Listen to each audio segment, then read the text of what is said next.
Vamos ver nossa audiência.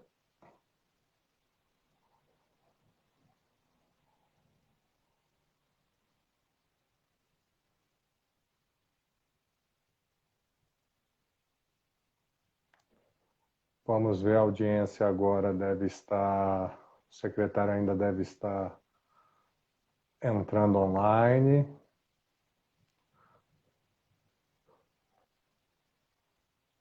Nancy, Adriano Freitas. Vamos aguardar só um minutinho a entrada do secretário. Hoje a gente vai poder conversar um pouquinho sobre o futuro da nossa cidade. Muito importante também para o mercado imobiliário a, as legislações, a forma de atuação, principalmente da Secretaria de Desenvolvimento Urbano. Né? Boa tarde a todos, as pessoas que estão dando boa tarde, excelente. Só no aguardo do secretário Matheus. Vai ser uma conversa excelente.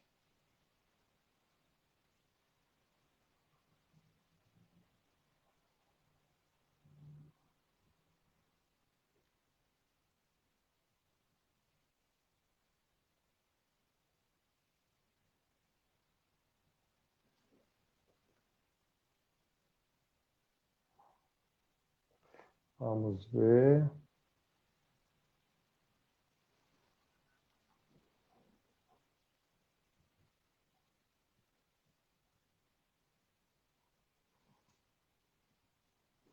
Meu amigo Paulo Muniz, está online. Mariana Alves.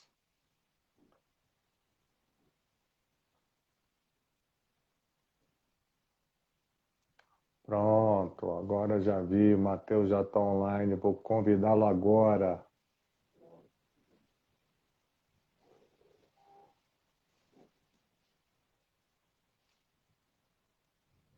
Vamos.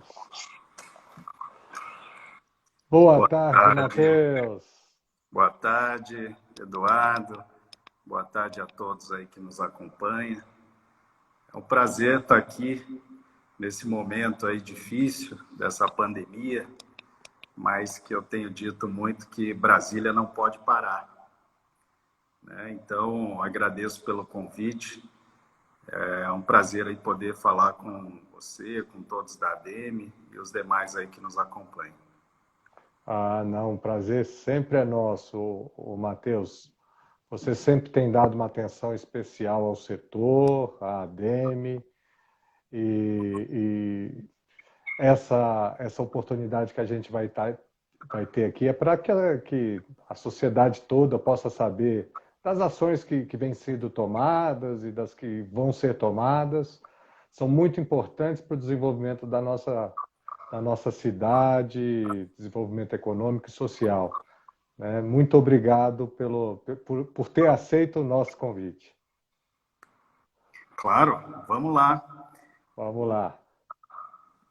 Qual que é a ideia? Matheus, vou te apresentar para os poucos que não te conhecem. Tá? Vamos conversar agora com Matheus Oliveira. Ele é secretário de Desenvolvimento Urbano e Habitação aqui do Distrito Federal. Há pouco mais de um ano entrou na secretaria. Se provou um gestor muito ativo e preocupado com resultados. E a gente vai poder falar aqui um pouquinho do seu trabalho antes, durante essa crise, que é muito importante que as pessoas saibam, né? E também o que nós vemos para o futuro da nossa cidade. Eu acho isso fundamental para todo mundo. Matheus, fique à vontade, faça suas considerações iniciais e depois a gente vai para o nosso bate-papo.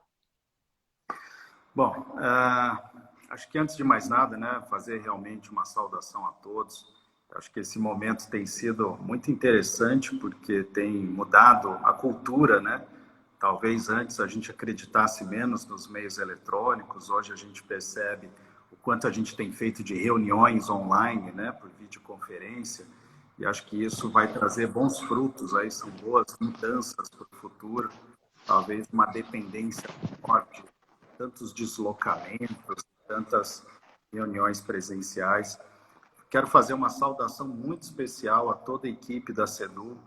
É uma equipe de profissionais muito talentosos, sempre com uma carga de trabalho muito grande, e que nesse momento, inclusive, demonstraram realmente ter assim uma garra, uma dedicação fantástico.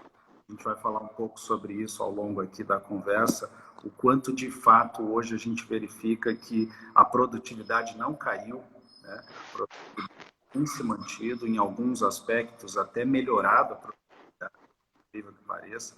Então, uma saudação especial a todos da CEDU que realmente dedicam aí o seu trabalho, o seu empenho para que essa cidade, para que o Distrito Federal possa realmente ter uma situação melhor. Fazer uma saudação a todos os associados da ADEME, em especial ao nosso presidente, a toda a diretoria. Eu tenho tido a honra de ocupar essa posição, né, de secretário, que talvez fosse uma posição que eu não tinha como planos na minha carreira, que sempre foi na advocacia privada, mas que assumisse esse desafio com muita honra, né? E tem sido, apesar de extremamente extenuante, porque realmente o trabalho é muito grande, e só na secretaria a gente vai de 450 pessoas, né, hoje trabalhando, e o volume de trabalho que vai muito além das questões, por exemplo, ligadas à aprovação de projetos no mercado imobiliário, né, mas que realmente hoje a gente tem uma certeza de que temos conseguido avançar e temos tido um diálogo muito bom com a ADEME, temos sido, sim, em vários momentos sido desafiados pela ADEME, pelo Sinduscom, pelo CODESE, e que eu acho que é assim realmente que se faz, né, a construção de uma cidade, é com propostas, é com críticas também, mas a gente tem, acho que esse dever de ser muito justo com a ADEME, a gente tem ficado muito contente realmente com a forma que a ADEME tem nesse último ano, especialmente desde quando eu assumi, feito essa interlocução, seja direta, seja dentro dos conselhos, né, dos comitês, dos grupos de trabalho, sempre de uma forma muito firme, muito séria, muito responsável e propositiva. E eu acho que isso tem sido um grande ganho para todo o DF, né? E eu acho que é uma característica nossa também dessa gestão, eu digo de todo o governo, uma gestão que procura muito ouvir todos os setores e tem procurado trabalhar muito em prol realmente do Distrito Federal, seja qual o segmento da sociedade, né? É uma questão importante e o tema, de fato, é a Covid, né? Então, eu queria aproveitar para contar um pouco como tem sido o enfrentamento dessa situação hoje, especificamente na CEDU e nos trabalhos da CEDU. Acho que pegou a todos de surpresa, né? A gente vinha trabalhando um início de ano muito empenhado e veio aquela situação imediata ali de fechamento dos comércios, uma preocupação geral com a economia, né, principalmente, além da questão de saúde, mas isso a gente sabe é o óbvio, é o primeiro que tem que ser realmente atendido.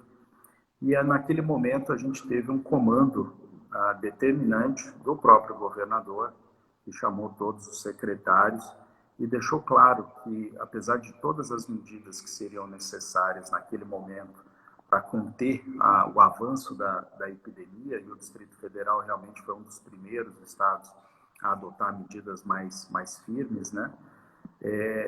Que havia um comando muito claro, que não poderia haver prejuízo à aprovação de projetos, ao andamento das obras, e que, pelo contrário, deveria ter ainda mais um avanço na celeridade, nas aprovações de projetos que fizessem com que o sofrimento da economia fosse menor, porque se sabe o quanto o setor da construção civil, de modo geral, tem uma fatia, aí um papel importantíssimo na questão da geração de emprego e renda.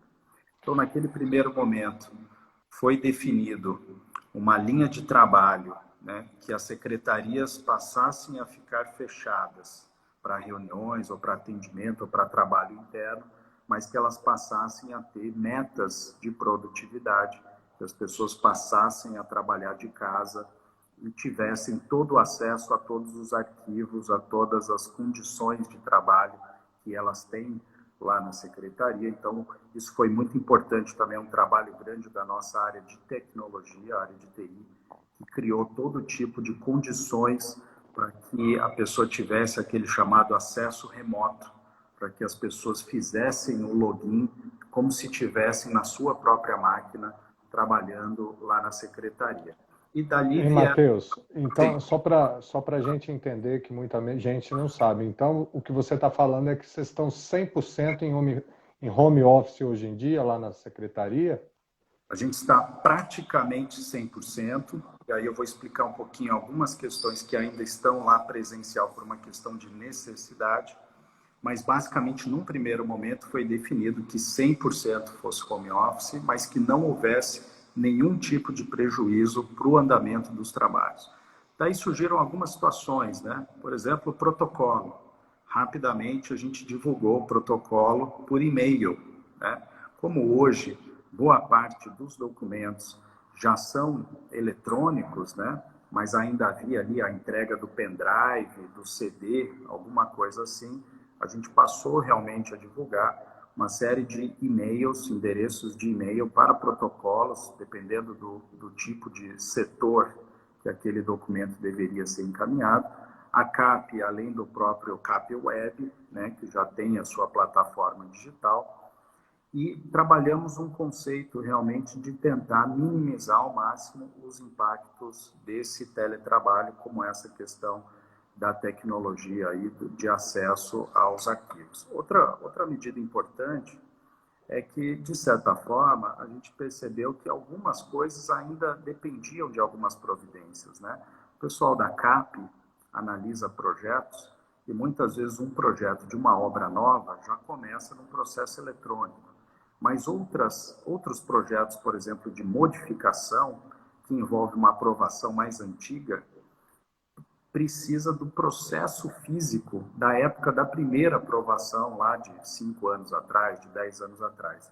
E aí começamos a ter que ter uma disponibilidade de carros dos motoristas que voltaram a trabalhar para fazer a busca desses processos nas administrações regionais, que é onde esses processos físicos antigos ficam arquivados, e para fazer a distribuição na casa dos analistas. Isso é algo que muitas vezes, né, é difícil imaginar. Mas só para dar uma ideia, situações, e hoje a gente sofre um pouco com isso, de processos que estão arquivados nas administrações regionais, mas que esse desarquivamento ainda leva um certo tempo, né? A gente tem conversado com as administrações, porque as administrações também estão fechadas, né? Mas a gente tem disponibilizado os nossos motoristas para buscar esses processos e distribuir na casa dos analistas. E um segundo momento, na sequência dessa crise, a gente percebeu um problema que a gente vinha tendo com um volume grande de situações de levantamento topográfico e cota de soleira, que são situações que muitas vezes dependem de um trabalho de campo, e nos deparamos com a necessidade de que esse pessoal retornasse ao trabalho de campo o quanto antes. Faltava, naquele momento, equipamento de segurança, de higienização, álcool gel, luvas e máscaras, e aí a gente até expôs essa dificuldade para a ADEME, para o Sinduscom, para a Asbra, e aí quero registrar novamente aqui um agradecimento a essas entidades, assim como a ADEME, que prontamente se dispuseram a doar esse material. Naquele momento, o GDF, de modo geral, tinha uma uma falta mesmo em todos os órgãos de máscaras e produtos dessa natureza. Então, a gente foi prontamente atendido ali pela ADM, Sinduscom e Asbra, que fizeram uma doação importante de 6.000 máscaras que estão sendo utilizadas especialmente por esses profissionais, pelos motoristas e também por esses profissionais da topografia. Esses voltaram a trabalhar, então, fazendo esse trabalho de campo, de topografia, definição de cota de soleiro, e juntamente com algumas pessoas da área administrativa.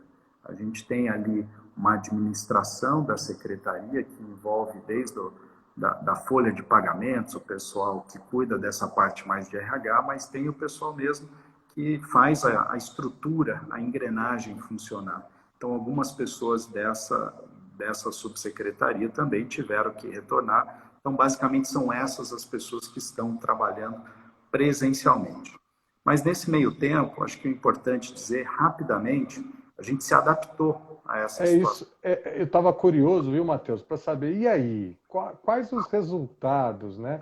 Você sabe que a gente também permaneceu, né, graças à compreensão e à visão do governador Ibanez, o setor da construção permaneceu funcionando, com também, assim como a secretaria, com diversas medidas de segurança para os funcionários, vários protocolos novos de higienização.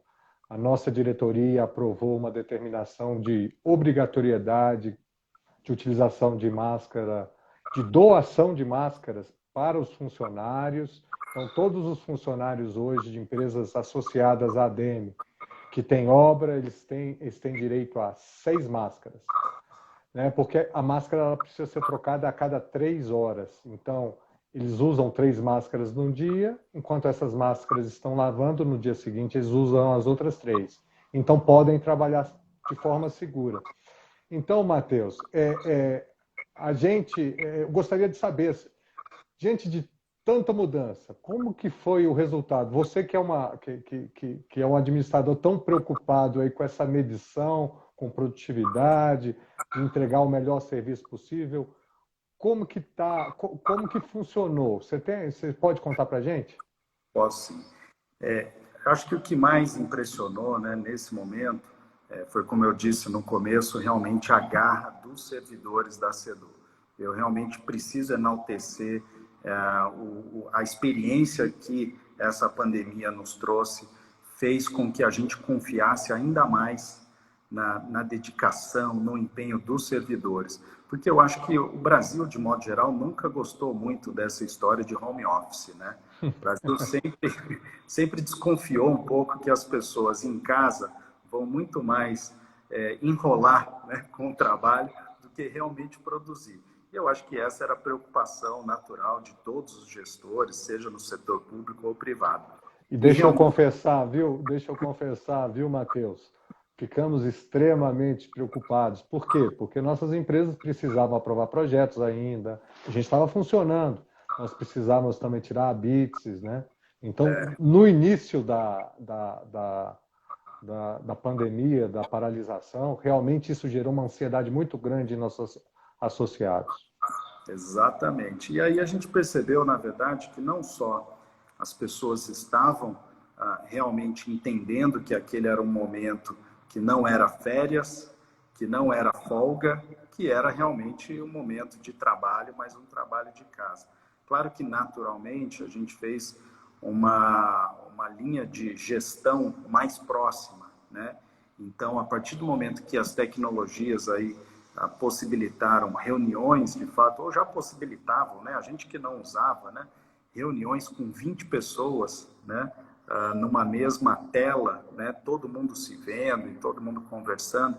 A gente fez um trabalho com os subsecretários para que eles realmente chamassem as suas equipes, explicassem a situação, falassem da necessidade do trabalho avançar e que os subsecretários cuidassem das pessoas, cuidassem das suas equipes, né? Não simplesmente despejar um volume de trabalho, mas entender a situação de cada um e dizer, olha, se você não consegue render de manhã, né, tenta render mais à tarde, né? Ou se você passa o dia com os filhos, ou as mulheres principalmente, tem que cuidar dos filhos, da casa, e tem uma série de situações, tenta tirar o atraso à noite, né? Se não for possível, tenta ajudar um pouco no final de semana, mas deixando as pessoas muito confortáveis para cada um conseguir criar sua rotina e produzir. E a grande surpresa nossa é que realmente os números cresceram muito de produtividade. Eu digo cresceram porque cresceram de fato. Os números são fantásticos, eu vou falar um pouco desses números. E tem algumas situações que realmente a gente percebeu. Alguns servidores disparam mais coisas, entregam mais à noite. Alguns servidores entregam mais coisas de manhã. Tem gente trabalhando no final de semana, e eu até falei, gente, olha, temos que manter o barco realmente na direção correta e na velocidade que precisa, mas olha, cuidado, tentem desligar, pelo menos no domingo, né? Então, uma hora a cabeça não aguenta, né?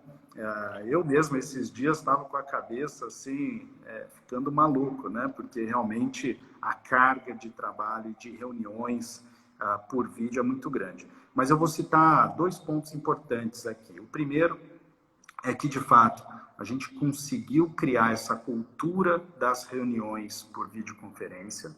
E aí não estamos falando de reuniões simples, né? Estamos falando de Complan, né? O Conselho de Planejamento, que tem 30 membros, 15 secretários e presidentes de companhias e agências, 15 presidentes de entidades, né? Diretores de entidades da sociedade civil.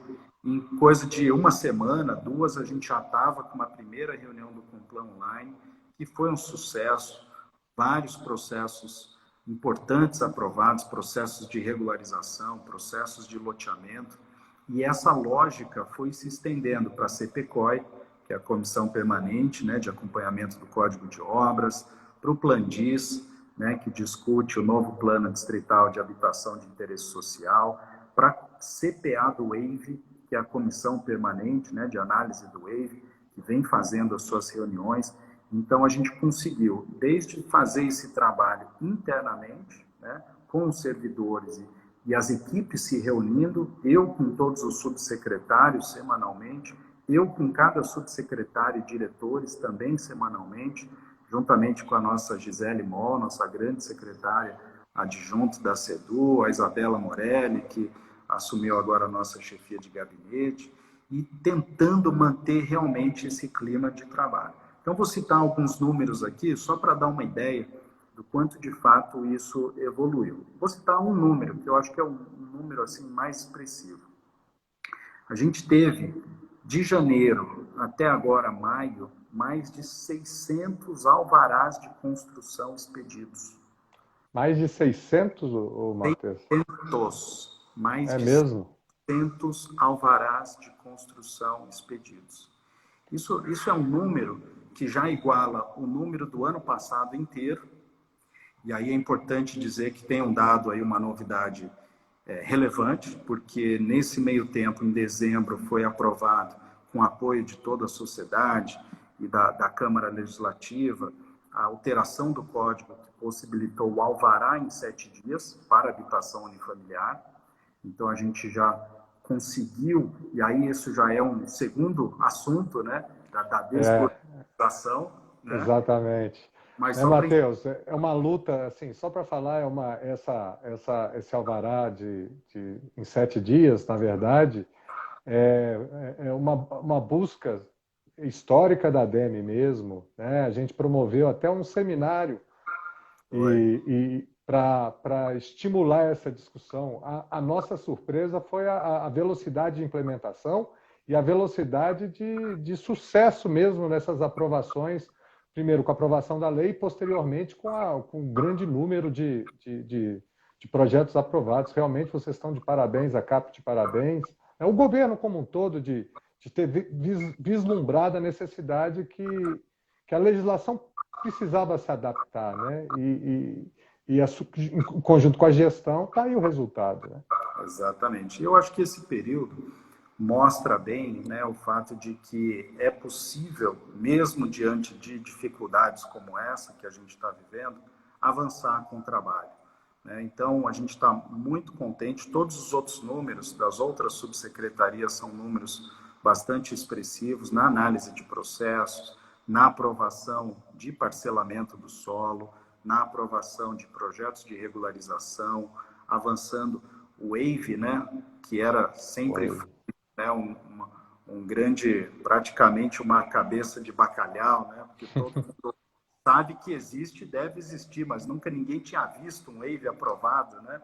Rapidamente, aí, menos de um ano, a gente partiu para uma série de aprovações, e mesmo durante a crise agora, tem avançado as análises, a gente já está aí aproximando o número de 5 para 6 WAVEs aprovados aí nesses últimos meses.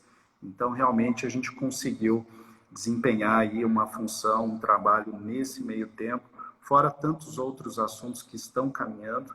E aí eu queria ir para uma segunda etapa aí da conversa e queria até ouvir um pouco, Eduardo, se de fato as obras, né, dos associados da ADEME, as obras têm de fato avançado e como que está a visão, né, dos empreendedores aí nesse momento de crise, inclusive, né? Não, Matheus, de fato as obras continuam, né, a todo vapor. Aproveitamos a oportunidade de permanecer funcionando. Importante falar que a construção civil permaneceu funcionando devido a diversas características dela, né? Trabalho em local aberto, a idade das pessoas. A maioria dos trabalhadores não está no grupo de risco. O Seconce tem um número, viu, Matheus? Que menos de 4% dos trabalhadores da construção civil têm mais de 65 anos. Então, isso possibilitou que nós trabalhássemos. Em conjunto com os protocolos de segurança que adotamos, conseguimos trabalhar e estamos trabalhando há quase 2 meses após a paralisação inicial de diversos setores da economia, sem maiores problemas, né? Inclusive, Matheus, temos tirado a BITS, e isso é um reconhecimento ao trabalho de vocês.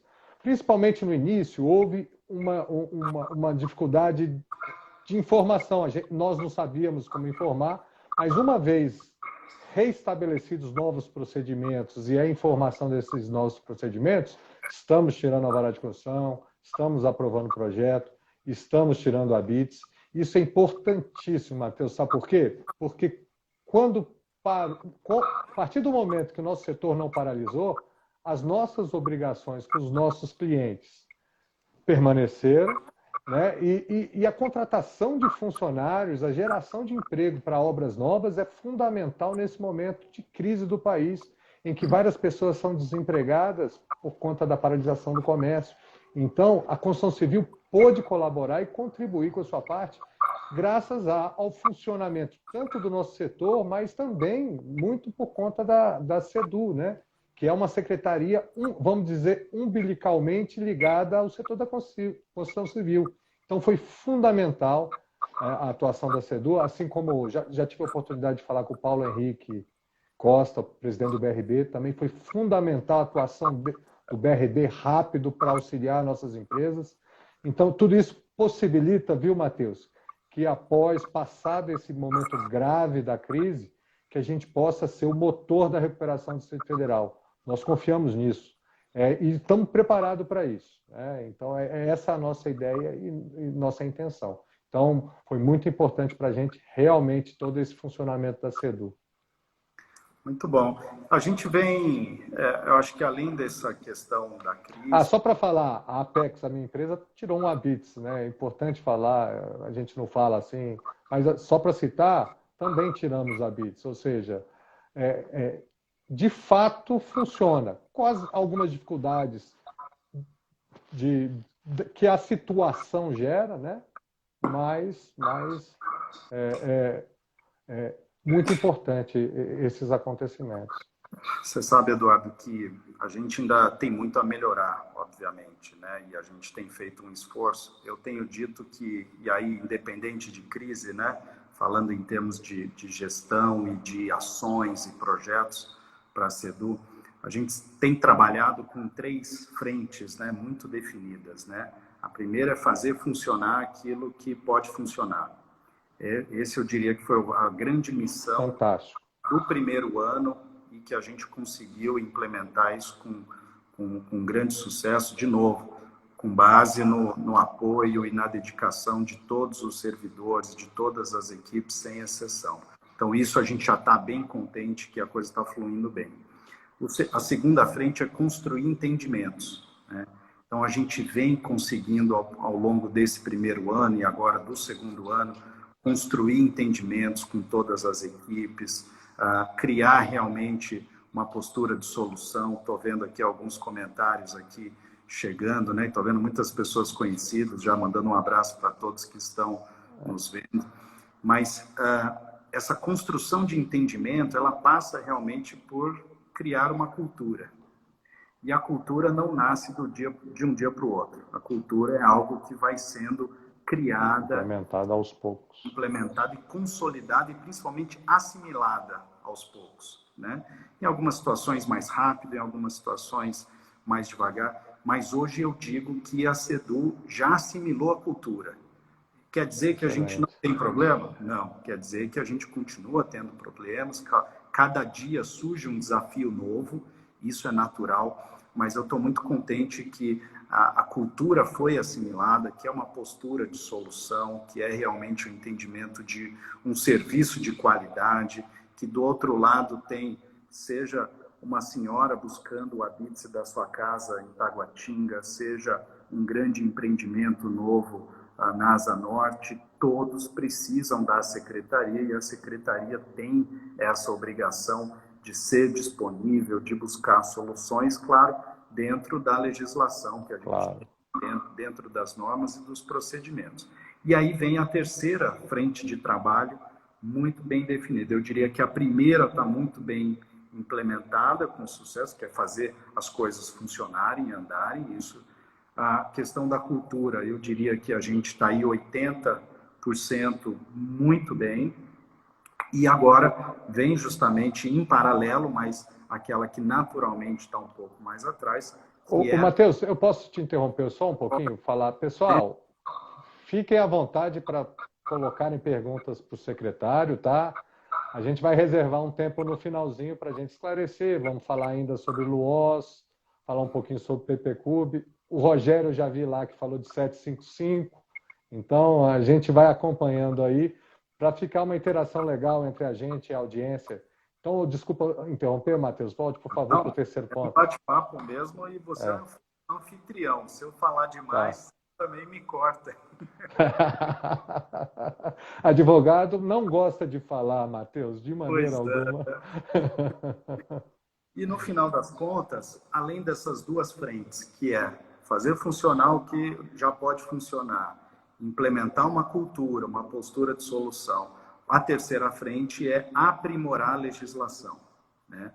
Então, desde o início do ano passado, a gente veio trabalhando, sim, muito já em definir rumos de quais seriam os projetos prioritários no sentido de melhorar a nossa legislação. A nossa herança não é boa, né? Primeiro, isso vem desde a concepção de Brasília, né? Com a criação de NGDs específicas por setor, por lote. Isso todo mundo, coxa de retalhos, né, Matheus? Criou uma situação insustentável. A própria Luoz veio com o objetivo de melhorar um pouco essa situação, pelo menos para fora da área tombada, para fora do clube. Ajudou de alguma maneira, mas criou uma série de outros entraves e problemas que a gente sabe bem. E aí isso nos fez, desde o primeiro momento, pensar em aprimoramentos de legislação. Então, voltando só rapidamente a 2019, a gente rapidamente pensou em destravar a economia, lançamos lá a ideia do SOS Destrava DF, trabalhando com a identificação de gargalos mais importantes, mais objetivos que a gente pudesse destravar. Um deles foi pensar na desburocratização da aprovação de projetos de obras que poderiam ser um primeiro passo, um primeiro exemplo, obras que têm um porte menor. Começamos, então, com as residências unifamiliares, habitação unifamiliar. Então, encaminhamos ainda no primeiro semestre, no final do primeiro semestre, essa alteração do Código de Obras, que hoje já está sendo comprovado aí de grande sucesso, que é aquele caso em que o empreendedor, seja o proprietário ali da casa, o próprio autor do projeto, declaram num termo de compromisso que aquele projeto atende todas as normas aplicáveis, e aí em até 7 dias, mediante a apresentação de um checklist de documentos, aquele alvará de construção é expedido. Claro que significa, né, que se verificar algum tipo de inadequação ou de alguma norma não atendida, o alvará pode ser cassado, mas a gente tem sim uma lógica e que inverter a lógica, né, e isso tem demonstrado que está funcionando muito bem, que o autor do projeto que já emite uma RT, né, uma RRT, ele tem condição de dizer, olha, esse projeto está dentro da norma. E isso realmente já no primeiro ano aí de 2019 já destravou essas aprovações de residência de uma forma incrível. E falar para você, né, Matheus, o impacto social dessa ação é monumental, porque quando nós falamos dessas habitações unifamiliares, nós não estamos falando de empreendimentos de alto padrão, prédios e edifícios, não. Nós estamos falando de pequenas casas, né, em sua maioria, que há vários anos buscavam a regularização da sua situação e não conseguiam, né? Isso também foi muito importante para o mercado imobiliário formal. Por quê? Porque, na verdade, fez com que a secretaria se preocupasse com os projetos que realmente devia se preocupar, com projetos mais complexos, que exigem uma análise mais apurada, e com isso aumentar a produtividade, tanto nessas análises mais criteriosas, e também possibilitar essas pessoas, principalmente as mais humildes, poderem regularizar sua casa, aprovar o projeto da sua residência. Então, foi realmente muito importante para a nossa cidade. E eu diria que tem um resgate aí importante da confiança do cidadão no serviço público, na secretaria. A gente tem um dado aí interessantíssimo, né, para quem não sabe, quando a gente começou esse trabalho de pensar numa forma mais desburocratizada de aprovação de residências, a gente tinha feito o levantamento com a migração dos processos das administrações regionais. Existia naquele momento 300 processos de aprovação de residências em análise. A gente internalizou isso na CAP. Na medida em que a gente encaminhou o projeto de lei para a Câmara, esse número saltou de 300 para 1.200 processos. Nossa.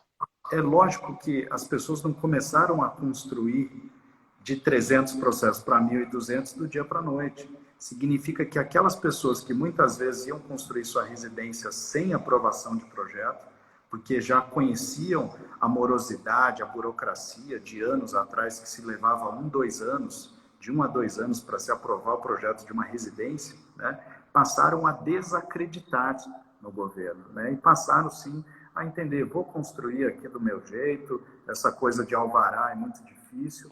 Então, um estímulo à informalidade, né, Matheus? Era um estímulo à informalidade. Quando a burocracia é muito grande, você desestimula a regularidade e gera realmente uma maior informalidade. E com isso, não. Realmente o número aumentou e isso vem demonstrando que quem ganha é a cidade, porque algumas pessoas chegaram a discutir, né? Poxa, mas esse projeto de lei, na verdade, é tampar o sol com a peneira, porque ele vai criar uma situação, na verdade, que o arquiteto vai declarar alguma coisa e vai construir errado e vai declarar errado. E a gente falou o seguinte, olha, pelo contrário, quem quer construir errado vai continuar construindo errado e não vai trazer o projeto. Esse é aquele que deliberadamente não quer fazer algo dentro da lei. Para isso existe fiscalização, para isso existe denúncia, por mais que seja difícil, né, fazer uma fiscalização. A DF Legal faz um trabalho fantástico, mas para conseguir realmente fazer uma fiscalização efetiva. Mas aquele não, que quer realmente cumprir a norma, que ele quer ter o alvará, ele vem e ele vai declarar um projeto dentro da lei e vai construir dentro da lei, senão ele não precisaria vir, né? Então, isso foi um passo importante, uma conquista alcançada no primeiro ano, com apoio, sim, da Câmara Legislativa, que é importantíssimo. Muitos dos projetos nessa nossa área são de iniciativa exclusiva até do Executivo, então a gente tem feito um trabalho de propor, mas de nada adianta se a Câmara Legislativa, os nossos deputados distritais não tiverem a sensibilidade da importância desses projetos, não só para esse setor, mas para a população de modo geral. Esse foi um primeiro caso importante no primeiro ano. Matheus, deixa eu só te falar, nossa conversa tá boa pra caramba. Mas olha, nem parece, eu estou olhando aqui, ó, já são 3h10, a gente tem mais uns 15 minutos só e a gente precisa falar de Luoz, PPCub, 755, mas assim, fica à vontade, tá? É só porque a pauta que eu pus aqui para conversar com você era um pouquinho extensa, mas fica à vontade só para te dar uma noção do tempo que a gente ainda tem. Eu achei que a gente ia ficar 2 horas. O Instagram não permite, Matheus, senão eu ficava.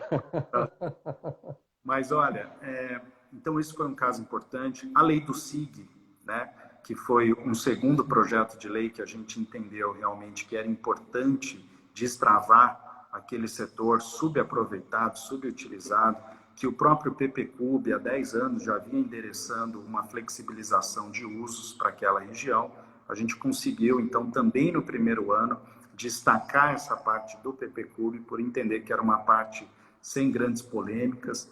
Encaminhamos para a Câmara Legislativa. A Câmara Legislativa, agora, nesse caso, nesse ano, aprovou essa medida, esse projeto de lei. E o SIG hoje, apesar da crise, já tem condição realmente de avançar com novos empreendimentos e também, claro, regularizar atividades que já vinham acontecendo, desde escritórios de advocacia até bares e restaurantes, que são importantes para o conceito de uma cidade compacta, né, que ofereça aí uso mistos.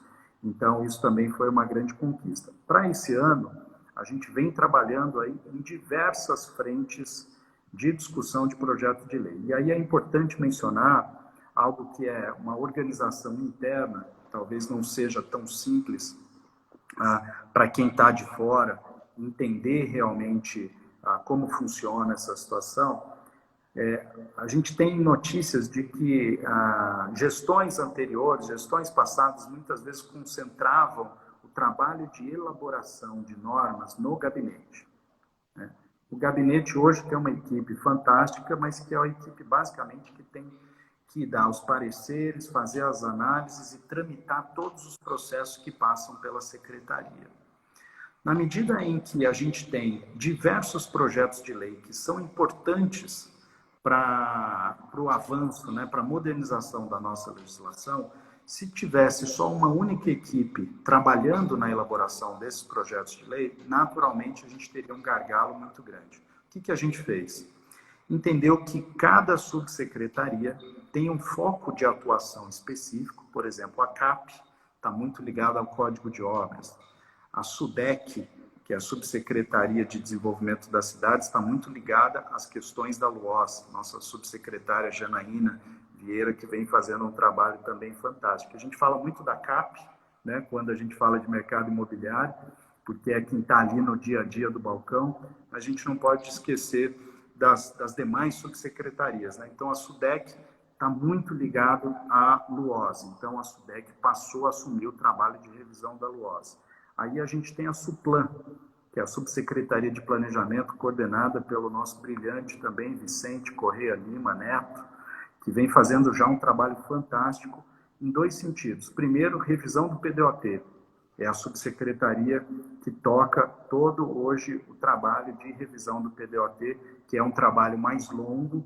A gente hoje ainda está na metade, vamos dizer assim, ou talvez um pouco menos da metade, que é finalizando uma parte de diagnóstico para começar agora uma discussão mais efetiva.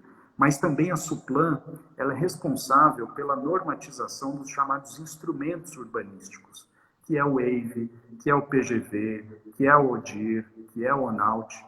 E aí, nesse caso, a SUPLAN já vem trabalhando, além da revisão do PDOT, a revisão da lei do WAVE, que é outro gargalo que a gente encontrou desde o início da gestão, uma série de exigências que não condizem com a situação. Vou citar uma aqui, A gente está abrindo já uma discussão na próxima semana para consulta pública de uma proposta de revisão pontual da lei do WAVE, em que uma das principais medidas é a extinção da necessidade de WAVE para parcelamento do solo, para loteamentos.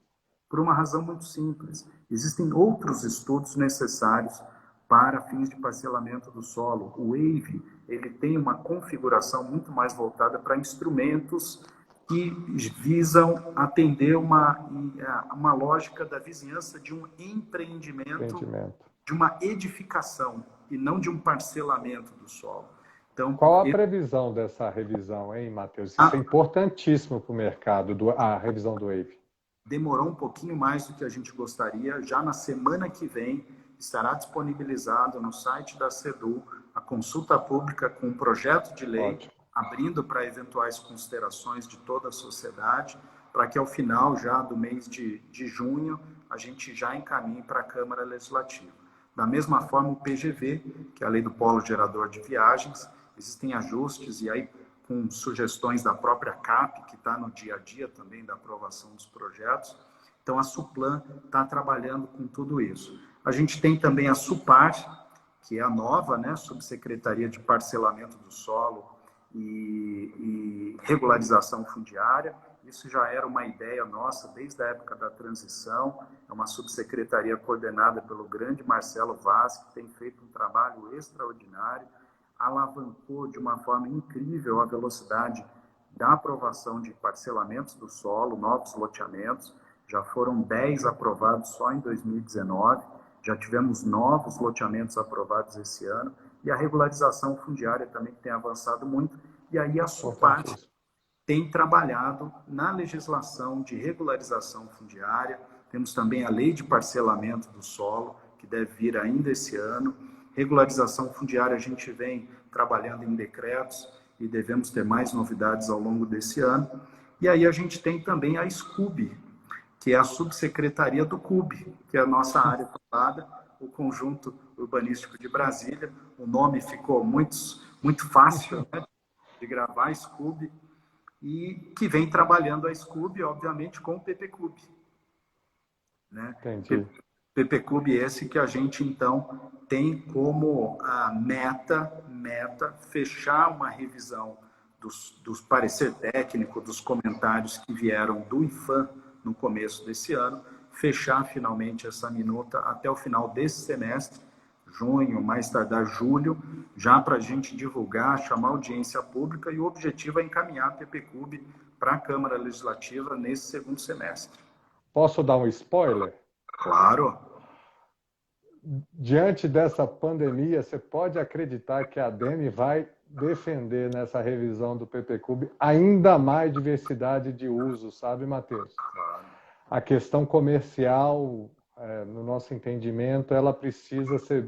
E a gente sabe que a Secretaria tem uma visão também muito favorável à diversidade de uso, mas essa pandemia ela tende a nos fazer crer que vai ser cada vez mais comum o home office, né, o teletrabalho, e que, eventualmente, diversos edifícios que nós temos que são comerciais hoje em dia, não tem mais essa necessidade e a gente precisa muito pensar na transformação desses edifícios,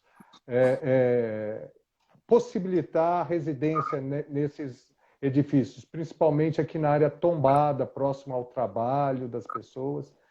Nós sabemos que vocês são muito simpáticos a essa ideia, mas certamente a ADEME vai levar essa questão na discussão do PPCUB, né?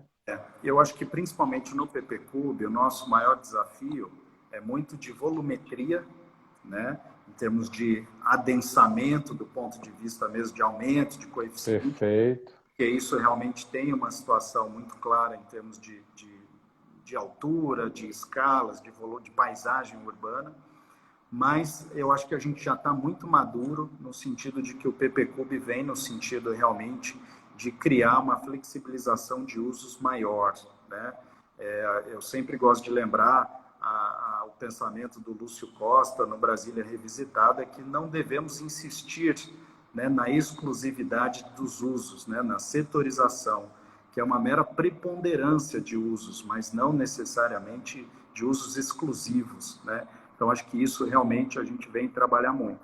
Então, essa terceira frente, Eduardo, eu acho que é a terceira frente que a gente já começou trabalhando no ano passado.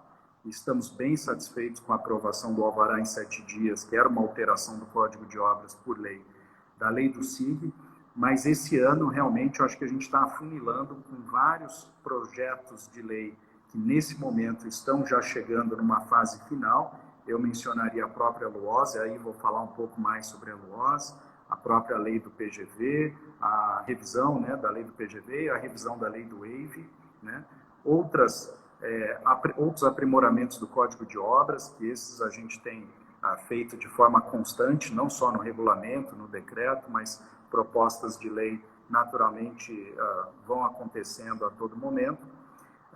E PPCub e o próprio PDOT, que a gente deve, ao longo desse ano, iniciar as discussões com mais participação social, agora encerrando essa parte de diagnóstico interno, então participação da sociedade civil organizada, mas na medida do possível já começar debates, a gente já tem feito algumas oficinas, reuniões livres, para que a gente possa realmente chegar ao final do trabalho, talvez no ano que vem. PDOT, a gente não consegue já apresentar uma minuta no final desse ano. E isso também se deve ao fato de que a gente escolheu um pouco fazer as coisas com a lógica que a gente acredita. Não é criar uma minuta de plano diretor e depois defendê-la a todo custo. É construir, com base em diagnósticos, prognósticos, uma metodologia, reuniões, discussões, uma minuta que reflita o pensamento não só da secretaria, mas de toda a cidade. E para encerrar essa parte da fala aí de legislação... Só temos 5 minutos, tá, Matheus? Então, vamos lá. Rapidamente. Porque o papo está bom. Tá? A LUOS, a gente identificou já desde o ano passado, né, que realmente era uma lei importante para o DF, que era um projeto de lei que vinha sendo debatido há vários anos, que já estava na Câmara e que talvez representasse não a LUOS ideal, mas a LUOS possível naquele momento. O fato é que, para nossa surpresa, identificamos ao longo, especialmente do primeiro semestre, um volume de incorreções, de erros mesmo, às vezes erros até crassos mesmo, erros materiais. Nossos associados têm diversos exemplos disso. Situações realmente, algumas que a gente tinha identificado, outras que a gente nem imaginava, e a equipe realmente se deparou com uma situação num determinado momento de perceber que não se tratava de fazer um julgamento ou um apedrejamento do trabalho passado, mas de realmente de olhar para frente, entender qual é a LUOS que a gente tem hoje e a LUOS que a gente precisa ter minimamente para superar uma série de gargalos e inconsistências. Vou citar um exemplo que eu sempre menciono: ruas, né, avenidas da região administrativa de Santa Maria, né, que são avenidas comerciais e que constaram na LUOS como residencial obrigatório. Né? E aí existem padarias, lojas, farmácias que não conseguem a sua licença de funcionamento, a sua consulta de viabilidade por conta disso. Então, nesse sentido, a gente começou um trabalho. Esse trabalho levou muito mais tempo do que a gente gostaria. Conseguimos agora, sob a gestão aí da Janaína, que assumiu essa subsecretaria em outubro do ano passado, avançar muito, com a ajuda, inclusive, de todos os membros do Complan, que criaram ali uma câmara técnica, que foram quase 10 reuniões de discussão. Estávamos prevendo até para hoje a conclusão da minuta e a divulgação da minuta, mas é incrível como é trabalhoso, principalmente a parte das planilhas, das tabelas, e para mexer em uma linha a gente tem que revisar uma série de questões outras para ter certeza que aquilo não impacta em vários outros imóveis e coisas do tipo. Mas estamos aí com um compromisso ratificado de até o final desse mês estarmos com essa minuta concluída para apresentação e convocação de uma audiência pública com 30 dias. Então, a gente apresentando aí nas próximas semanas, ainda no mês de maio, Ótimo. vai haver um prazo de 30 dias para que toda a sociedade do Muito DF bom. analise esse projeto e participe da audiência pública que deve ocorrer no final de junho. Nossa previsão é ainda no final de junho, começo de julho, ter a aprovação dela no Complan e encaminhar para a Câmara Legislativa. Tenho conversado com o presidente Rafael Prudente, da Câmara, e pedido uma sensibilidade importante nessa questão da votação urgente aí da LUOSA, assim que ela chegar. Excelente, Matheus. Estamos no finalzinho, vai restar só um pouquinho, poucas perguntas, só teve uma sobre PDOT que eu acredito que você respondeu. Quando você fala todas essas leis, eu ouço segurança jurídica, viu, Matheus? É isso que a gente precisa e eu tenho certeza que é isso que você está buscando, tá? Por favor, eu queria que você deixasse uma mensagem para todo mundo e eu vou pedir para ser curtinha, senão a gente corre risco até de cair antes da hora, tá bom? Vou deixar uma mensagem para o Instagram, para que ele possibilite, então, lives mais longas, para a gente ter mais... Mas, brincadeiras à parte, quero realmente deixar um abraço para você, Eduardo, toda a diretoria da ADEME, todos que nos acompanharam aqui, todos os servidores da CEDU, nossos parabéns pelo trabalho fantástico. E fazer uma saudação aqui a alguns conhecidos que eu vi aqui também na live aqui, o Denner Claudino, que é um amigo, a Gorete Bandeira, que é uma grande amiga. Eu não vi se minha mãe entrou, porque eu mandei o link lá em São Paulo para ela me ver. E estou vendo o Kleber aqui, um grande amigo que ajuda a cuidar da minha saúde aqui, meu fisioterapeuta. Mas, olha, deixar um abraço realmente para todos, dizer que é um prazer e sempre que convidado estarei aqui de volta e deixar claro o compromisso nosso da CEDU de seguir trabalhando, independente das circunstâncias aí adversas e fazendo votos aí para que a gente possa retomar as nossas atividades, que a situação da saúde melhore o quanto antes. E agradecer pelo apoio da ADEME. A ADEME tem sido uma grande parceira dentro da sua responsabilidade de ajudar no desenvolvimento da cidade. A gente só tem a agradecer, pelo menos, realmente pela oportunidade de estar aqui falando um pouco do nosso trabalho. Muito obrigado, Matheus. Eu gostaria de te agradecer a sua disponibilidade, mais uma vez, de falar não só para os associados da ADEME, mas também para toda a sociedade aqui. A nossa audiência é composta por engenheiros, arquitetos, empresários, corretores. É fundamental que todos eles saibam para onde ruma a nossa cidade e que a gente rume nesse sentido sempre, buscando a qualidade de vida, segurança jurídica, para que nossas empresas possam auxiliar a geração de renda e emprego para a nossa população. Muito obrigado a todos, muito obrigado, Matheus, a toda a equipe que está nos assistindo aí. Tenham um excelente final de semana a todos, um bom dia e até a próxima. Até a próxima. Grande abraço a todos. Até mais. Um abraço.